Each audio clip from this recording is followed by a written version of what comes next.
अमीर आदमी बहुत मुश्किल भक्ति कर सके, पढ़े लिखे भी कम भक्ति की ओर ध्यान देंगे, पाखंड में फंस जाएंगे। मतलब सच्चा प्रेम, सच्चा यकीन, सच्चा विश्वास, सच्ची श्रद्धा, ये भक्ति है। भक्ति कोई और चीज को ना मान लेना। हम सोचते हो कि भक्ति और कुछ है।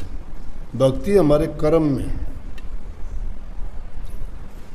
भक्ति वाले कर्म अगर हम करते हैं, भक्ति वाले हैं शुभ कर्म, नेक कर्म, पर हित, पर उपकार, दूसरे पर दया, उपकार और धर्म का पालन करना, ये जिसके पास हैं वो सच्चा भक्त है। और जो बुद्धि से, चतुराई से, चालाकी से या किसी ज्ञान से सोचता हो कि परमात्मा मिलता है, नहीं मिलेगा। भोले भक्तों को सहज में मिल जाएगा। मिल तो उनने भी जा, लेकिन वो बुद्धि के तराजू पर तोलते हैं। अब भक्ति का रूप बार बार जिनके नाम लेते हो, कितना जो सच्चे भक्त हुए, जिनका विश्वास दृढ़ था, एक बात भी बता दी तो उसी पर यकीन कर लिया। भीलनी को एक ही गुरु की बात पर यकीन आ गया था। गुरु ने मरते वक्त चोला जब छोड़ा, रोने लगी। दुनिया की सताई हुई थी। गरीब आदमी को कौन मुंह लगाता है, लेकिन संत, फकीर, महात्मा वो ना आदमी की हालत नहीं, गरीबी नहीं देखते। वो उनके दिल की श्रद्धा, प्यार, भक्ति और भाव को देखते। इसलिए भाव भक्ति कहा गया है, प्रेम भक्ति कहा गया है, श्रद्धा भक्ति कहा गया है, सेवा भक्ति कहा गया। वो सच्ची भक्ति देखते हैं। जब उनके गुरु का अंत टाइम आया, जब तक तो उसका सहारा था बेचारी का। और पहले भी ये प्रकरण आया हुआ था भी क्या, गरीब जाति में थी। जवानी की उम्र जब आई तो घर वालों को चिंता शादी की हुई। अब शादी से पहले ही गरीब आदमी तो शादी में जो खर्च होता है उसके लिए इंतज़ाम करता। उन ज़मानों में क्या खर्चा करना था, क्या लगना था। फिर भी खाने पीने का गरीब आदमी को तो वही मुश्किल हो जाता है।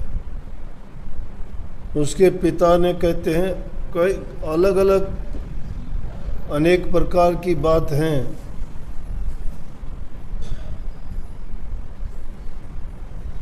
उन्होंने क्या किया, कहीं बकरी के बच्चे, कहीं भेड़ के बच्चे, इस तरह के इकट्ठे करने शुरू कर दिए।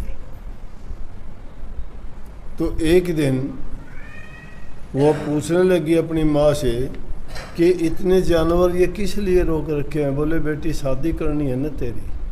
बोले फिर मेरी शादी में इनका क्या काम, कि शादी में जो बाराती आएंगे तो उनको जो है इनका, उनके भोजन में ज़रूरत पड़ेगी, मीट खिलाया जाएगा। उसके दिल में आई मेरी शादी, इतने जीव मारे जाएंगे, बहुत गलत है।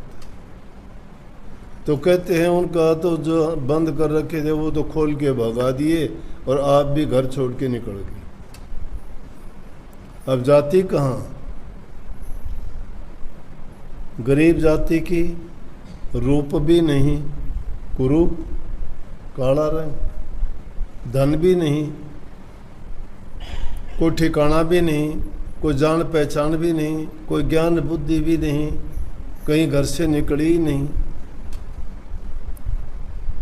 उन अवस्थाओं में ज़िंदगी जिसने गुजारी, लेकिन समझ उसको, उसके दिल में दया कि जीव इनसे इतनी होगी मेरी शादी के लिए, तो धिक्कार है ऐसी शादी से, ऐसे जीने से। जंगल में निकल गई, कहाँ जाती। जंगलों में ऋषि रहते थे उन दिनों में, आज का ज़माना नहीं था। वक्त के अनुसार हालात भी बदलते रहते हैं, हमेशा एक जैसे हालात नहीं।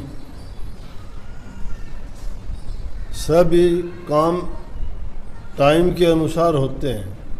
आज अगर पिछले ज़माने की बात हम याद करें, आज यज्ञ हवन करने बैठ जाएं, आज वेद मंत्रों का उच्चारण करने लग जाएं, तो हमारी तो ज़िंदगी बीत जाएगी। कोई 20 साल का, कोई 30 साल का, कोई 40, 50, 60 में गुजर जाएंगे।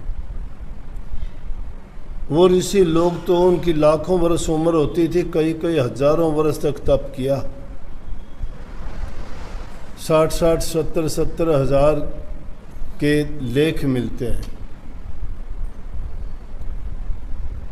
कई कई पीढ़ियों तक राजाओं के गुरु रहे, कई पीढ़ियों तक। वशिष्ठ मुनि रघुकुल में कितने पीढ़ियों तक उनके गुरु रहे।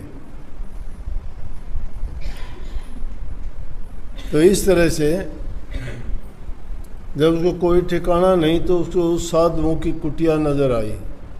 साधु लोग जंगल में विरक्त महात्मा होते थे, तप करते थे, यज्ञ करते थे।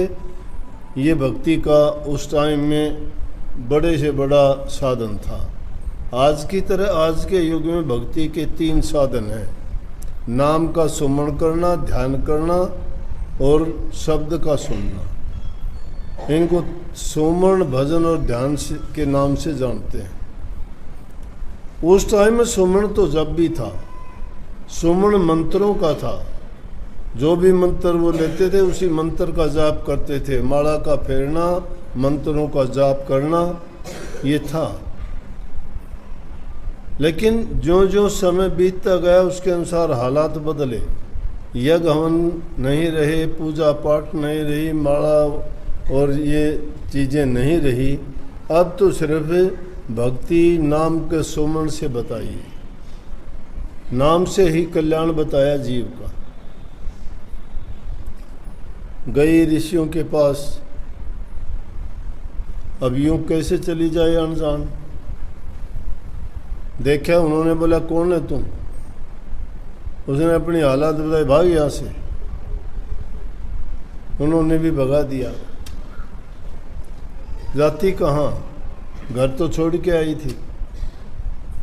अब क्या पता उसका क्या परिणाम होता। वापस जाना बड़ा कठिन है। एक बार इंसान ठिकाना जो छोड़ देता है ना, आप भी समझो, एक बार जो ठिकाना छोड़ देते हो ना, इज्जत नहीं रहती। हमारे समाज में बड़ी बात ये कहते, ठोड़ पड़ा पत्थर भारी होता है। एक बार जिस आदमी ने यकीन खो दिया, फिर यकीन आना बड़ा कठिन होता है उस पर।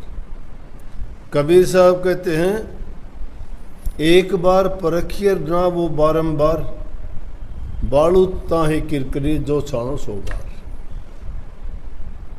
क्योंकि बालू में किरकरापन है, 100 बार छानने के बाद भी किरकरापन नहीं जाता। इसलिए आदमी को अपनी जगह नहीं छोड़नी चाहिए।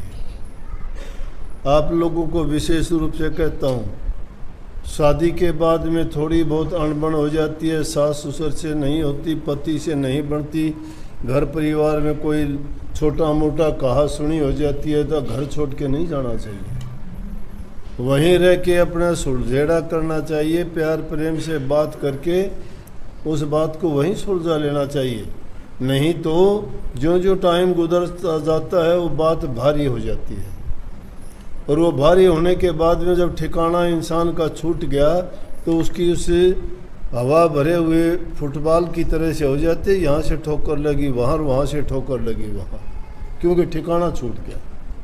आज जो ठिकाने का होता है ना, उसको कोई कहता नहीं।